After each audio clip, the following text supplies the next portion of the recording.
a fourth year maths and physicist, and whilst I hope it's, I'm not, I'm clearly not from Dundee, but I hope it's not too clear where I come from, because being from Liverpool, my largest fear is that I sound like I am someone who has been or should be on Jeremy Kyle.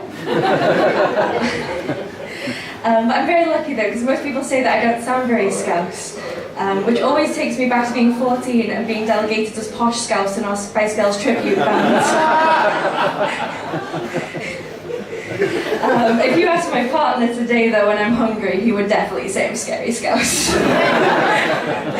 But the worst thing about being a fourth year student is that there's this impending fear that I'm going to have to start adulting soon. Our projects are no longer putting chocolate in microwaves. They're expecting us to make actual contributions to science. So that's what I kept in mind when I was choosing my final year project. And there was one that caught my eye because it actually had real world applications. It was described as this plan to combat the current salmon lice infestation in salmon farms, which unfortunately we couldn't try my mother's tried and tested method of sitting me down in the kitchen with that goddamn awful green comb, which, whilst it did remove the lice, also took my scalp with it. So our plan was to design a water jet detection device that would ping the salmon lice off the salmon like a 3D game of Space Invaders. In all seriousness though, it is a really important issue and it's greatly affecting Scotland and it's worth about $4 billion across the globe, which definitely caught my interest because at 3.1 billion it's officially worth more than super gonorrhea. Oh wait, no sorry, I meant Donald Trump. So you can imagine my surprise when I went to go speak to my advisor, who is really high up in the university, known for his advances in bubble and ultrasound physics, sat me down and said to me, "Sam, we're going to play with baby bottles." Yes, you heard that right, baby bottles. The hypothesis was that by hitting the bottom of the baby bottle, you could induce a really high velocity jet. Still skeptical, but too late to turn back. He sent me to the Asda to go buy some. Now, this was roughly about last year, and at this point all my exams were over. So me and my friends were planning to celebrate by drinking away anything we could remember about differential geometry. So alongside the baby bottles and the many boxes of Mr. Kipling Yellow Fondant Fancies, I put in a large bottle of vodka, which it took the looks of the lady at the till to realise that I looked like the worst mother in the history of the world.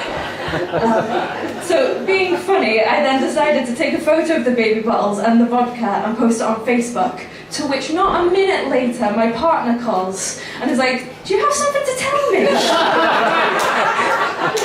I was like, "Yes, darling, this is how I decided to break the news over Facebook." The vodka was just there to throw you off.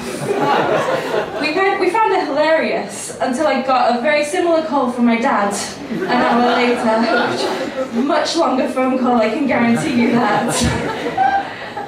The worst part about this impending fear of adulting though is that I started doing it without even realising.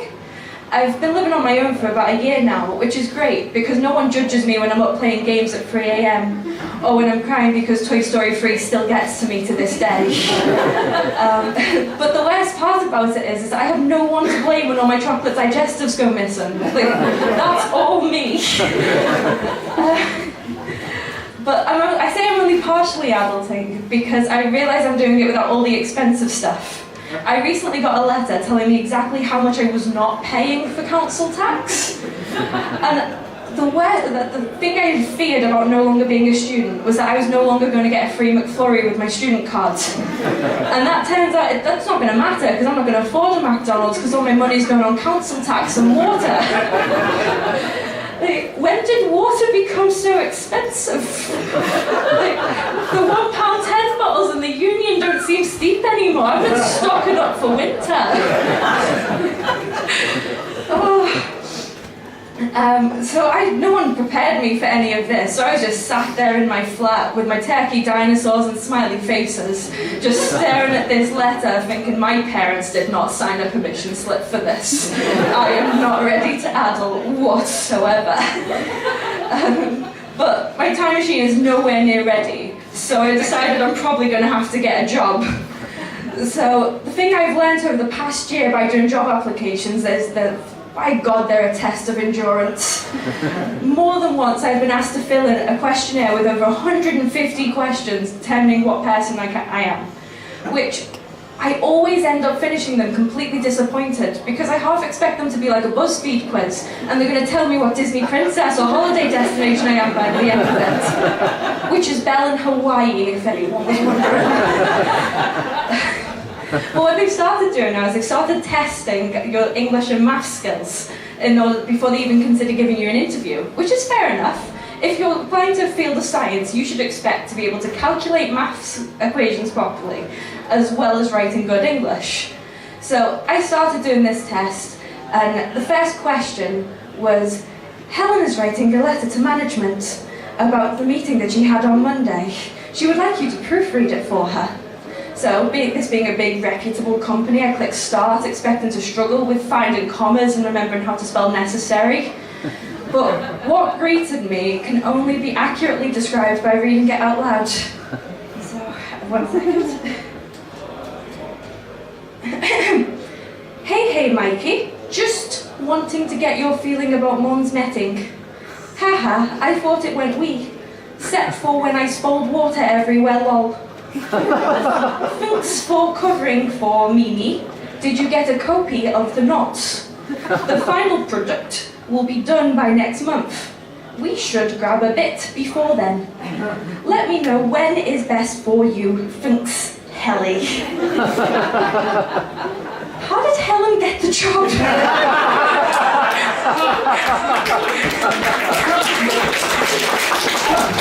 I don't know how they expect me to believe that this grown woman in the field of physics has managed to compose an email that sounds like the drunk text of someone who's shivering outside the kebab shop after a rough night at Skint. I was so concerned that for the rest of my working life I'm going to have to be like deciphering text speak. I did that with my sister and never again. But the next question did not calm my fears, unfortunately, because we had Bob from accounting. And Bob from accounting made some errors with his calculations. And he wanted me to check them for him and correct them. Bob has one job.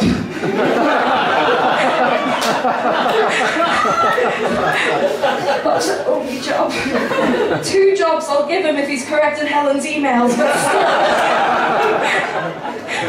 So at this point I gave up, applied for a master's year at uni, grateful that I've got 1 more year left of free McFlurries and wasting water, and just prayed to God that my $4 billion baby bottle salmon blaster was actually going to pan out, because I am not ready to adult and I don't think I ever will be. Thank you.